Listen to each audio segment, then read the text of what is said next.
ভিডিওতে জানতে পারবেন কাবান সুলিমান কি বাংলাদেশ জাতীয় দলের হয়ে খেলতে পারবে কিনা। আজকে আমরা কথা বলবো কাবান সুলিমানকে নিয়ে, যে কিনা বাংলাদেশে খেলতে খুবই আগ্রহী ছিল। এটা হলো কাবান সুলিমানের পরিবার। তবে আমরা যে শুনে এসেছি কাবান সুলিমান বাংলাদেশের হয়ে খেলবে, তা কি আজও সত্যি কথা নাকি এটা গুজব ছড়িয়েছে বাংলাদেশের মানুষ?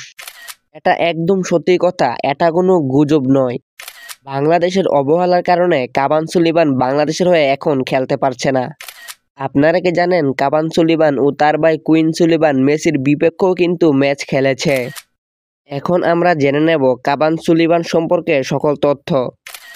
বাংলাদেশি বংশোদ্ভূত, আমেরিকাতে বড় হয়েছে কাবান সুলিমান। কাবান সুলিমান একজন attacking midfielder. Philadelphia union American ক্লাবে খেলে থাকে সে অ্যাটাকিং মিডফিল্ডার ও রাইট মিডফিল্ডারও খেলতে পারে। বর্তমানে সে MLS লিগের মধ্যে 11টি ম্যাচ খেলে 5টি গোল ও 2টি অ্যাসিস্ট করে 7.75 রেটিং অর্জন করে। কাবান সুলিমানের বর্তমান মার্কেট ভ্যালু 52K ইউরো। কিন্তু প্রশ্ন হলো কাবান সুলিমান কি এখনো বাংলাদেশে খেলতে পারবে? বর্তমানে কাবান সুলিমান আমেরিকান অনূর্ধ্ব 70 দলের হয়ে খেলছে। এখন কাবান সুলিমান বাংলাদেশের হয়ে খেলার পার্সেন্টেজ মাত্র 20% রয়েছে।